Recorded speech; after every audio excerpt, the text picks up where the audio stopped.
సరే, ఏంటి ఆంధ్రప్రదేశ్లో పొత్తులపైన ఒక క్లారిటీ కనపడుతోంది. ఒక కూటమి, ఎన్డీఏ కూటమి వర్సెస్ జగన్మోహన్ రెడ్డి, ఇంకా యూపీఏ కూటమి పైన, ఇండియా కూటమి పైన స్పష్టత రావాల్సి ఉంది. మీ ఫస్ట్ రియాక్షన్ ఏంటి భారతీయ జనతా పార్టీ, తెలుగుదేశం, జనసేన కలిసి పనిచేయడం పైన? నరసింహరావు గారు, రాజకీయ పార్టీల్లో ఏ పార్టీ అయినా ఎవరితో అయినా కలిసి పనిచేయవచ్చు. అలయన్స్ ఏ పార్టీతో ఏ పార్టీ అయినా కూడా రాజకీయంలో చేయటానికి కాన్స్టిట్యూషనల్ పరంగా బ్యారికేడ్ అయితే ఏమి లేదు, ప్లస్ మోరల్ గా కూడా చేయకపోవటానికి ఏం లేదు. రాజకీయాలు చేయాలి కాబట్టి ఏ పార్టీ ఎవరితోనైనా కలవచ్చు. అయితే కలిసే సందర్భంలో రాష్ట్ర ప్రజల యొక్క ఇంట్రెస్ట్ పారామౌంట్ గా ఉండాలి. ప్రజాస్వామ్యం అల్టిమేట్ గా సీట్లు, ఓట్లు క్యాలిక్యులేషన్ ఎంత ఇంపార్టెంటో, అట్ ది సేమ్ టైం ఒక పాలసీ డెసిషన్, లేకపోతే ప్రజల పట్ల మనం రాజకీయాలు చేయాలని వచ్చినప్పుడు ప్రజలకి సంబంధించి ఒక ఓతు తీసుకోవాలి.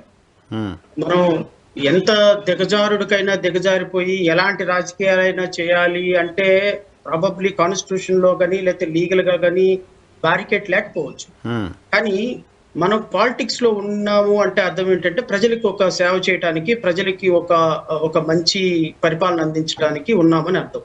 సో పరిపాలన అందించే విషయంలో కొన్ని మోరల్స్, కొన్ని ఎథిక్స్ ఉంటాయి. ఆ ఎథిక్స్ కాదని రాజకీయ పార్టీలు పొత్తు పెట్టుకుంటున్నప్పుడే మీలాంటి వాళ్ళు, నాలాంటి వాళ్ళు దాన్ని ప్రశ్నించాల్సిన పరిస్థితి వస్తుంది. తెలుగుదేశం పార్టీ జనసేనతో కలిసి పోటీ చేయాలి అనుకోవటం, లేకపోతే భారతీయ జనతా పార్టీతో కలిసి పోటీ చేయాలనుకోవటం తప్ప నేనైతే అనుకోవటంలా. కానీ భారతీయ జనతా పార్టీతో కలిసి పోటీ చేసినప్పుడు మీరు ఈ రాష్ట్రానికి ఏం చేశారో చెప్పిన తర్వాత మరలా ఈ రోజు ప్రజల కోసం పొత్తు పెట్టుకోండి. 2014లో Pawan Kalyan, Telugu Desam as well Bharatiya Janata party పొత్తులో ఉంది. 2014 సంవత్సరంలో ముఖ్యమంత్రిగా చంద్రబాబు నాయుడు గారు ఉన్నారు. 2014 సంవత్సరంలో పవన్ కళ్యాణ్ పోటీ చేయకపోయినా పవన్ కళ్యాణ్ గారి యొక్క ఇమేజ్ తోటి ఈ రాష్ట్రంలో తెలుగుదేశం పార్టీ, భారతీయ జనతా పార్టీ కొంత ఓట్లు, పర్సంటేజ్ ఆఫ్ ఓట్స్ కొంత గెయిన్ అయిన మాట వాస్తవం. భారతీయ జనతా పార్టీ తిరుమల వెంకన్న సాక్షిగా ఇచ్చినటువంటి ప్రత్యేక హోదా అంశం ఏమైపోయింది? భారతీయ జనతా పార్టీ అమరావతికి నీళ్లు మట్టి ఇచ్చినటువంటి ప్రధానమంత్రి మోడీ గారి చేతుల మీదుగా ప్రారంభోత్సవం చేసిన అమరావతి ఏమైపోయింది?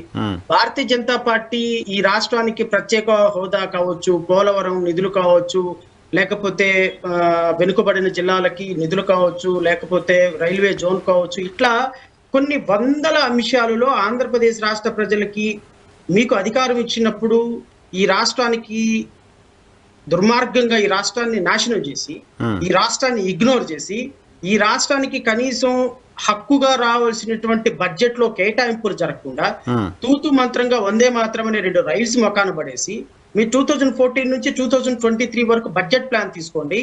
ఈ రాష్ట్రానికి తప్ప మిగతా అన్ని రాష్ట్రాలకి, సిక్కిం రాష్ట్రానికి కూడా చాలా చాలా మంచి నిధులు ఇచ్చారు. ఈ రాష్ట్రానికి తప్ప. అవునా? అబ్సల్యూట్లీ. ఈ రాష్ట్రానికి తప్ప ఈవెన్ సిక్కిం రాష్ట్రానికి మీరు 2014 నుంచి బడ్జెట్ అలొకేషన్ తీసుకోండి నరసింహరావు గారు. ఏ రాష్ట్రంలో కూడా ఆంధ్రప్రదేశ్ రాష్ట్రానికి రైల్వే విషయంలో తప్ప ఏ సందర్భంలోనూ కూడా ఈ రాష్ట్రానికి న్యాయం న్యాయం చేయలే భారతీయ జనతా పార్టీ. మీరు స్టాటిస్టికల్ రిపోర్ట్స్ చెప్పమంటే నేను ఒక 1 అవర్ అదే స్టాటిస్టికల్ రిపోర్ట్ చెప్తా. ఇలాంటి పార్టీ అధికారంలోకి వచ్చిన తర్వాత మీరు కాంబినేషన్ లో ఉన్నటువంటి పార్టీ ఈ రాష్ట్రానికి ఏమీ చేయకుండా ఈ రోజు తగుదనమ్మా అని భారతీయ జనతా పార్టీ తోటి పొత్తులో వెంపర్లాడుతున్నారు అంటే తెలుగుదేశం పార్టీ ప్రజల కోసం పనిచేస్తుందా, తెలుగుదేశం పార్టీ ఇంటర్నల్ ఎజెండాతో పనిచేస్తుందా అని సామాన్యులు అడిగే